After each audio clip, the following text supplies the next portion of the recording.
You're sitting at your kitchen table, and there it is, the email you've been dreading. It's your lease renewal. You open it up, and your rent is going up by $60 a month. Now, on the surface, you tell yourself it's not a big deal. It's just $60, right? That's a couple of dinners out, or a few extra streaming subscriptions you probably don't need anyway. You tell yourself you're staying nimble, you're staying mobile, and you're avoiding the money pit of home ownership that your parents keep nagging you about. But here is the uncomfortable truth. That $60 increase isn't just a rounding error in your budget. It is the first few drops of a slow, silent leak that is destined to drown your financial future if you don't understand the math behind it. We live in a world that sells us on the freedom of renting, but most people are actually just buying freedom for their landlords while they mortgage their own retirement. If you want more psychology-based insights on wealth building, make sure to subscribe. And if this video helps you think differently about money, give it a thumbs up. Now look, everyone has an opinion on this. Your parents are screaming at you to stop throwing money away on rent, while the finfluencers on your feed are telling you to rent and invest the difference because the stock market is a better engine for wealth. You're caught in the middle, and frankly, you're probably exhausted by the noise. You feel like no matter what you choose, you're losing. So, let's stop guessing. I want to introduce you to two guys, Ryan and Daniel. They're basically the same person. They both earn $55,000 a year, they live in the same mid-sized city, and they both managed to scrape together $60,000 in savings. They both want a three-bedroom place in a decent neighborhood close to work. Ryan decides to rent for $1,400 a month and drops his $60,000 into an S&P 500 index fund. Daniel, on the other hand, finds a $300,000 home, puts that same $60,000 down, 20%, and takes out a 30-year fixed mortgage at 6.5%. On day one, Ryan looks like the absolute smartest guy in the room. His monthly rent is $1,400. Daniel's mortgage principal and interest are $1,517. But then you add $250 for property taxes and $130 for insurance, and suddenly Daniel is looking at $1,900 a month. That's $500 more than Ryan is paying, and that doesn't even touch maintenance. Ryan is living the life. The furnace breaks, he calls the landlord. The roof leaks, not his problem. The dishwasher dies, someone shows up and fixes it, and Ryan doesn't pay a dime. He feels light. He feels unburdened. Meanwhile, Daniel is bleeding cash. He paid $9,000 in closing costs on day one, and now he's looking at spending 1% to 2% of his home's value every single year, just to keep the place from falling apart. That's another $3,000 to $6,000 a year just for the privilege of owning. Here's the thing that most people don't realize. In those first few years, Daniel is actually paying rent, too. We just call it mortgage interest. At a 6.5% interest rate in the first year alone, roughly $15,400 of Daniel's payments go straight to the bank as interest, while only about $2,800 actually chips away at his debt. That interest vanishes just like rent does. If you look at the scoreboard through the first 3 years, Ryan is winning by a mile. He's paid $50,400 in rent, but his $60,000 investment has grown to over $75,600. Daniel has spent a staggering $113,000 between his mortgage, taxes, insurance, and maintenance, but he's only built about $9,500 in actual equity. Now, you might be thinking, case closed, renting is clearly the move. But this is where it gets interesting, and it's where most people's financial intuition fails them. You see, our brains are wired to focus on the immediate monthly number. We anchor to the $1,400 rent versus the $1,900 mortgage, but we fail to account for the trajectory of those numbers over a lifetime.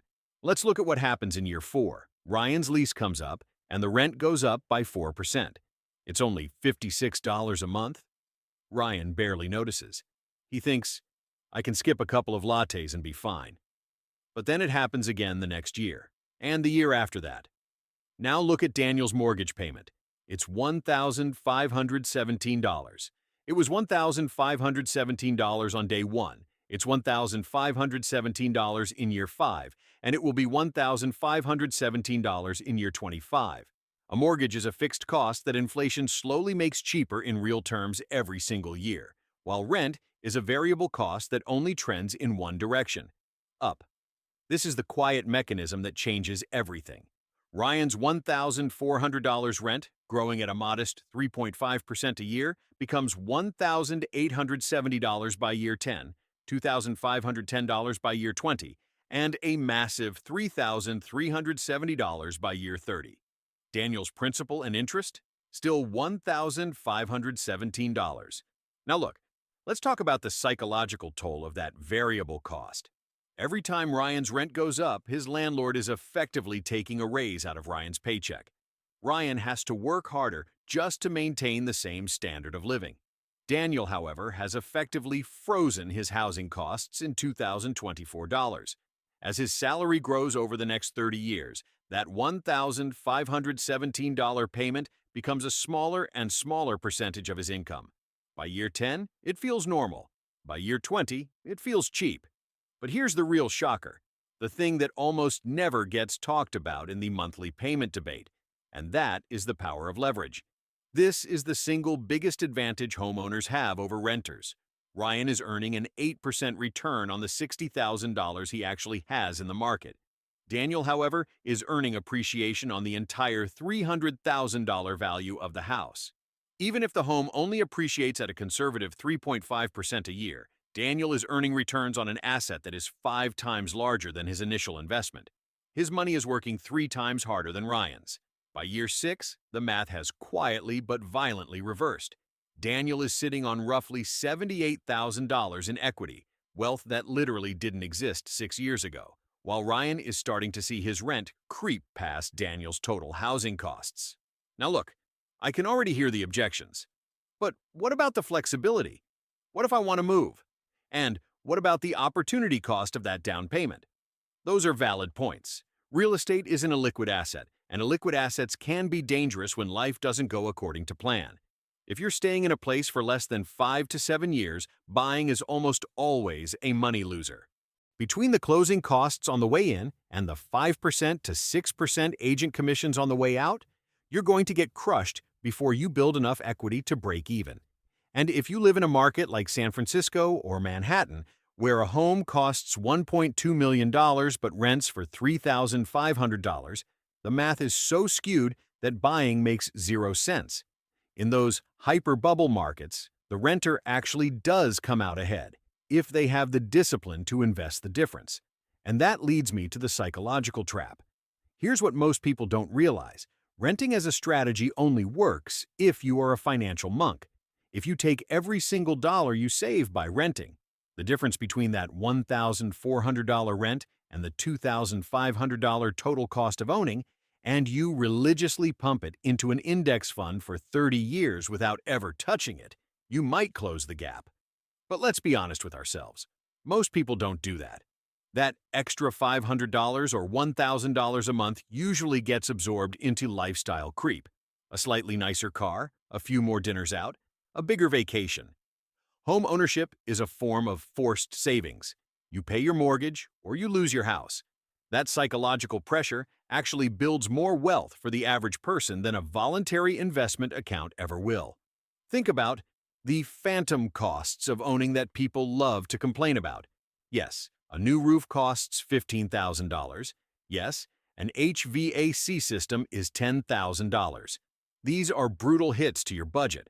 But even with those summer-ruining expenses, Daniel is still pulling ahead. Why? Because after 10 years, Ryan has spent $193,000 on rent and owns absolutely nothing. His $60,000 index fund has grown to about $129,500. Daniel has spent a lot more, roughly $285,000. But his home is now worth $423,000, and his mortgage is down to $253,000.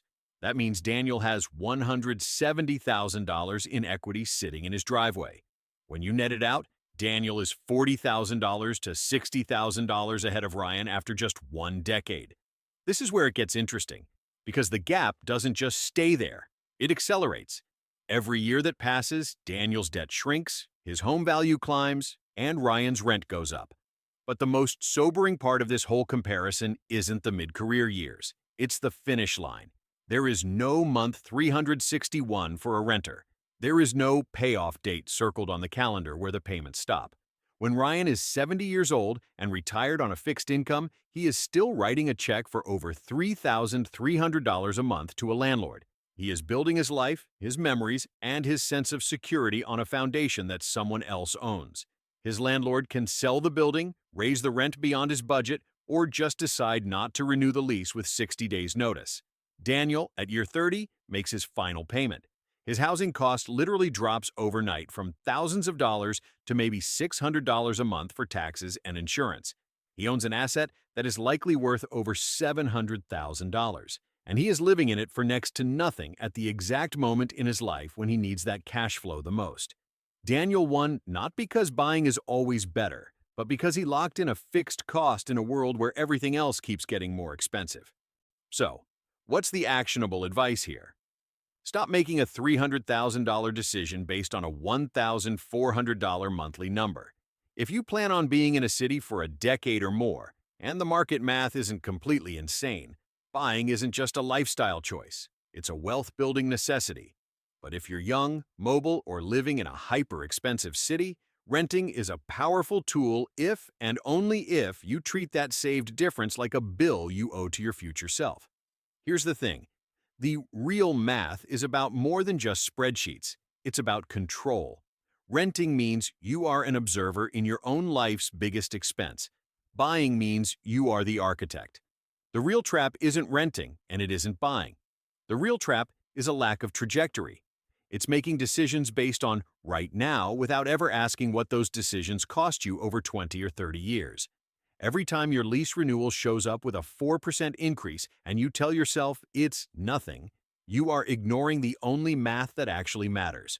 You're ignoring the fact that your future self is the one who has to pay for your current desire for convenience.